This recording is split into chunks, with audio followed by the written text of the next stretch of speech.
அவர்கள் தான் பிஜேபியினுடைய பிரதமர் வேட்பாளராக அறிவிக்கப்பட்டிருக்கக்கூடிய பெருமதிப்பிற்குரிய திரு மோடி அவர்கள் இன்றைக்கு சேலத்திற்கு வந்திருக்கிறார்.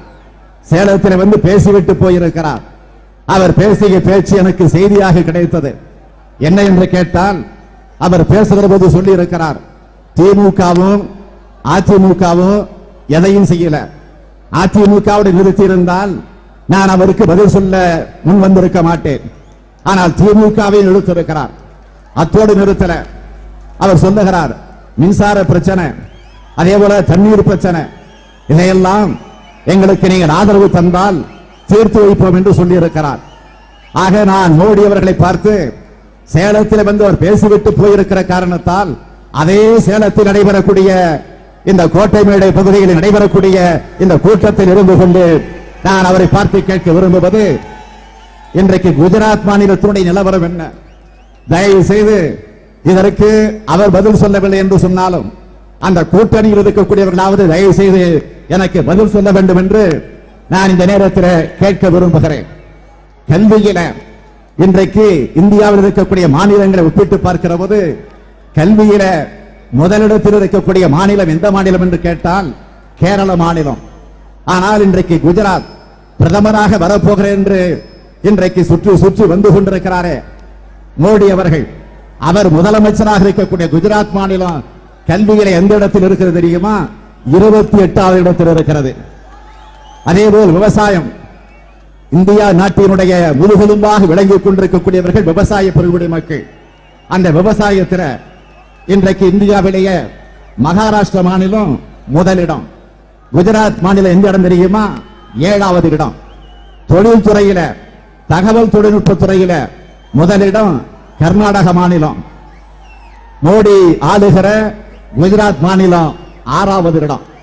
மாநில வருமானத்தில் ஹரியானா முதலிடம், குஜராத் 6வது இடம். அந்நிய நேரடி முதலீடு பெற்றதில மகாராஷ்டிரா முதலிடம், குஜராத் மாநிலம் 5வது இடம். ஆக மாநில மொத்த உள்நாட்டு உற்பத்தியில பீகார் முதலிடம், குஜராத் 6வது இடத்தில் இருக்கிறது. இது மட்டும் இல்ல, கரு கொலையில கர்ப்பப்பை ஒரு தாய் குழந்தையை பெற்றெடுக்கிற நேரத்திற்கு முன்பே கருவில கொலை செய்யக்கூடிய மாநிலத்தில் எந்த மாநிலம் முதலிடம் தெரியுமா? மோடி ஆளுகிற குஜராத் மாநிலம் தான் முதலிடம். அதே போல குஜராத்தில் குழந்தைகள் ஊட்டச்சத்து குறைபாடுகளிலும் கூட இன்றைக்கு இந்தியாவிலேயே முதலிடம் எது என்று கேட்டால் அந்த ஊட்டச்சத்து குறைபாடுகளில் முதலிடம் குஜராத் மாநிலம் தான். ஆக 5000த்திற்கு மேற்பட்ட விவசாயிகள் ஒரு மாநிலத்திலே தற்கொலை செய்து கொண்டிருக்கிறார் என்று சொன்னால் அது இந்தியாவிலேயே குஜராத் மாநிலத்திலே தான் இவ்வளவு தற்கொலை சம்பவங்கள் நடந்திருக்கின்றன. சிறுதொழில் நிறுவனங்கள் எல்லாம் மூடப்படும் நிலைக்கு தள்ளப்பட்டிருக்கிறது என்று சொன்னால் அதிலும் மோடி ஆளக்கூடிய குஜராத் மாநிலம் தான் முதலிடத்தில் இருக்கிறது என்பதை நான் இங்கே ஆதாரத்தோடு குறிப்பிட விரும்புகிறேன்.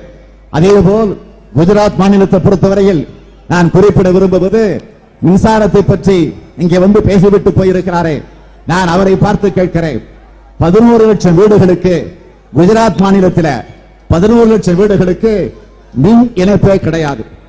ஆனால் 1970 கலைஞர் முதலமைச்சராக இருந்தபோது இதே தமிழ்நாட்டில் கிராமப்புறங்கள் வர மின் வசதி செய்து தந்த முன்னோடி மாநிலமாக, முதலிட மாநிலமாக அன்றைக்கு தமிழ்நாடு தான் இருந்திருக்கிறது கலைஞர் ஆட்சி பொறுப்பில் இருந்தபோது. அதேபோல் குஜராத்தில் மொத்தம் இருக்கக்கூடிய 1,20 லட்சம் வீடுகளில் 63 லட்சம் வீடுகளில் கேஸ் இணைப்பே கிடையாது. நன்றாக கவனிக்கணும். குஜராத் மாநிலத்தில் 1,20 லட்சம் வீடுகளில் 63 லட்சம் வீடுகளில் கேஸ் இணைப்பே கிடையாது. ஆனால் தமிழகத்தில் 2006 2011 ஆண்டு வரையில நம்முடைய ஆட்சி காலத்தில் இலவச அடுப்போடு கூடிய எரிவாயுவை தந்த ஆட்சி கலைஞர் தலைமை இருந்த திமுக ஆட்சி. ஆக இவர்கள் நம்மை பார்த்து இங்கே சேலத்தில் வந்து பேசிவிட்டு போயிருக்கிறார்கள். அதேபோல் சுகாதார திட்டங்களை நிறைவேற்றுவதில் முன்னோடி மாநிலமாக இருந்த மாநிலம் கலைஞர் ஆட்சி இருந்தப்போ தமிழ்நாடு. ஏழைகளுக்கு ரேஷன் பொருட்களை விநியோகம் செய்வதில் மோசமான நிலையில் இருக்கக்கூடிய ஒரு மாநிலம் எந்த மாநிலம் என்று கேட்டால் அதுவும் குஜராத் மாநிலம் தான். இங்கே நான் ஒன்றை குறிப்பிட விரும்புகிறேன். கலைஞர் ஆட்சி நடைபெற்றுக் கொண்டிருந்த போது அப்பொழுது உச்சநீதிமன்றத்தில் ஒரு பிரச்சனை வருகிறது. பொது விநியோக திட்டத்தை பற்றி அதை எப்படி சரியாக செயல்படுத்த வேண்டும் என்ற ஒரு பிரச்சனை வந்த நேரத்தில் அப்போது உச்சநீதிமன்றத்தில் ஒரு தீர்ப்பு தந்தார்கள். என்ன தீர்ப்பு தெரியுமா? இப்போது தமிழகத்தில் கலைஞருடைய ஆட்சி நடந்து கொண்டிருக்கிறது. அவர்கள் பொது விநியோக திட்டத்தை எப்படி பின்பற்றுகிறார்கள் என்பதை அறிந்து தமிழகத்தை பின்பற்றுங்கள் என்று உச்சநீதிமன்றத்தில் இருக்கக்கூடிய நீதிபதிகளை தீர்ப்பு தந்தார்கள் என்று சொன்னால், ஆனால் இன்றைக்கு அவர்கள் நம்மை பார்த்து விமர்சனம் செய்துவிட்டு போயிருக்கிறார்கள். ஆக இதை நீங்கள் தயவு செய்து புரிந்து கொண்டாக வேண்டும். அதோடு